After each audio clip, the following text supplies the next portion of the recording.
I asked everybody I saw on the street, what happened? What happened? We don't know.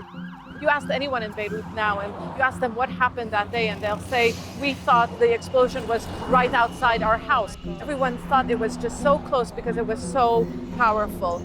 I'm Sana Khuda reporting from Beirut about the August 4 explosion at Beirut port. Between us, it was nothing like I've ever seen before. I've seen quite a lot in my career and quite a lot just, in Lebanon, a country which is not immune to violence.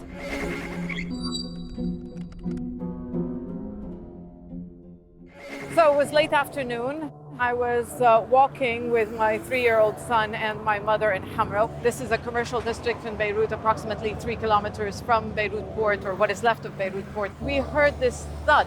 Everybody had the same initial reaction because Israeli warplanes frequently violate Lebanese airspace. We looked up in the sky and I saw smoke in the distance, and suddenly it was just a matter of seconds.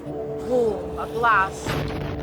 A pressure wave pushed us to the ground. All I could hear, people screaming, and I heard my son's voice, I'm afraid, I'm afraid. My mother picked him up. There was chaos around us, people screaming, crying, the sound of shattered glass. My response was, wait, we need to take cover. This could be an air raid. There could be more to follow. And then I just took my phone. It was almost like instinct to take a picture. I needed to tell the desk, this is a major explosion. That's when my mother shouted at me and said, what are you doing? All I knew was I had to get my mother and my son back home. Even our building where our office is located was badly damaged.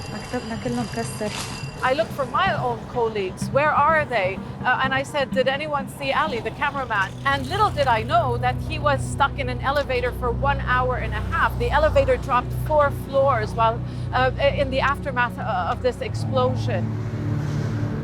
And I couldn't stay there any longer because if I wanted to try to explain what happened, I needed to go to the site of the explosion.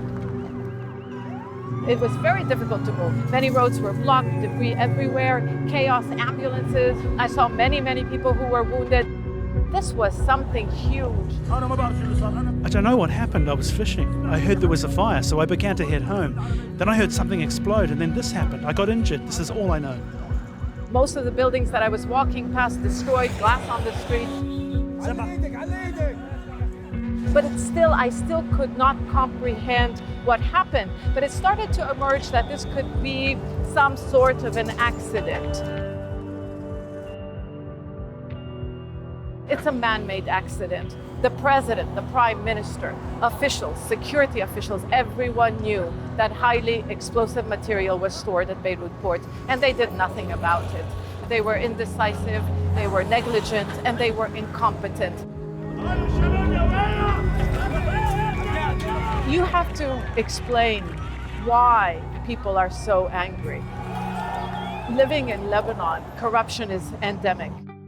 Any paperwork you need from any government institution to speed things up and to facilitate, you have to bribe people. And at the same time, you have to explain the political system in this country and how divided this country really is. Yes, there was solidarity among Lebanese, but the solidarity doesn't last for long in such a polarized and divided country. They continue to support a sectarian political system, sectarian political parties who keep on trying to divide the Lebanese people, trying to convince the Lebanese people that it is better that you stick with us because we protect you from them. That's the rhetoric they use to keep the people so divided. There's a saying in Lebanon, al-balad al-taswir.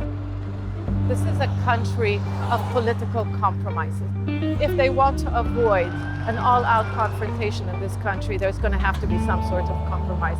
But right now there is a serious political crisis, apart from the economic crisis, the social crisis, and the humanitarian crisis. If these political leaders stay in power and there is no change, then there is no future. I can tell you what most Lebanese feel right now, that there's no future for their children.